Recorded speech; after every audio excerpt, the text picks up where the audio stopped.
Phospholipids are very similar to triglycerides. They're going to have a fatty acid tail.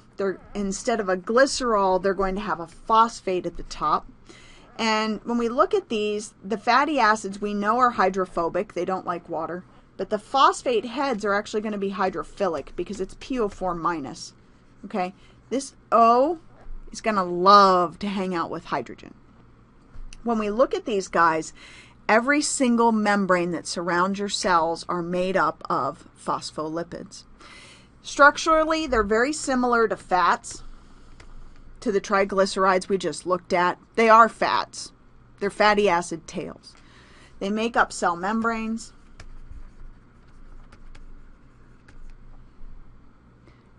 And when we look at them, we're going to see 2 fatty acid tails instead of the 3 that we saw in triglycerides, and we're going to see a phosphate. So that's where the phospho comes from. So here they are. Looks very similar to the triglyceride, right? Not a whole lot different. It's got 2 tails instead of 1. It always has a kink in the tail. This will be important later on. And this big old phosphate up at the top, hydrophilic like crazy. It loves water. Hydrophobic, hates water. And when we build a membrane, we're going to build something known as a phospholipid bilayer. Bi meaning 2. So you see, here's one set of phospholipids. Here's a second set of phospholipids. So why do they form a bilayer? Why are these tails pointed to this inside, all mushing together? They're avoiding the water. There's water inside your cells. There's water outside your cells. The tails hate water. The only way they can get away from that water is to actually hang out in the middle. So they push themselves to the middle. The hydrophilic heads go to the outside, enter in contact with the water. Everybody's happy. So when we look at your cells, this is just a small piece, but you have to envision that this goes all the way around your cell and forms this layer. This layer is going to be critical for us when we talk about things moving in and out of your cell. It's actually going to help us regulate things moving in and out. We're going to talk about diffusion, things moving across the membrane. We're going to talk about osmosis, moving water across the membrane. All of these things will be important for helping your cells do their job and regulating what's moving in and out. Now, these cell membranes, as I mentioned, have a kink in their tail, so they have an unsaturated tail. This essentially is going to leave gaps for us and allow those membranes to be a little more flexible. They're not going to pack together tightly because they're unsaturated, so they're not going to pack together very tightly.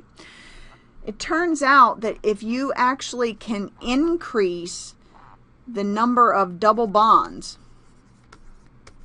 so if you increase the unsaturation of those tails, we're actually going to look at having that membrane be even more flexible. And when we look at things like this fish that are in very cold waters, it does amazing things to keep those membranes of those cells flexible. Because what happens if you put oil in the freezer? Well, it freezes into a solid, right? So if you put fatty membranes around cells and then put this fish in water that's near freezing, some of those membranes would freeze if they didn't have these unsaturated tails. So we'll look at a lot of these differences and how these small changes can make huge effects for the organisms. When we look at steroids, we talked briefly about estrogen and testosterone already, but they also include cholesterol, vitamins. They're a 4-ring structure, okay? So when we look at our steroids, that LDL versus HDL comes back again when we talk about cholesterol. But we also look at steroids and HDL as being a very common component in cell membranes. We talked about that. You need to keep that in mind when we talk about cells. And when we look at steroids, this is essentially the building block for many hormones and vitamins inside you. So this is basic cholesterol. This is the steroid. So all we do is add functional groups to change what that steroid is going to do. Here are 4 different steroids: cholesterol, vitamin D, testosterone, and cortisol. They all have the same steroid structure, and all we've changed are the functional groups. Very small changes, but your body recognizes those changes, and it's very, very important. Now, most of you only think about steroids, I suppose, associated with bodybuilding and so on, and we know that a buildup of steroids in the system can actually have some pretty serious consequences because your body doesn't know what to do with all of it.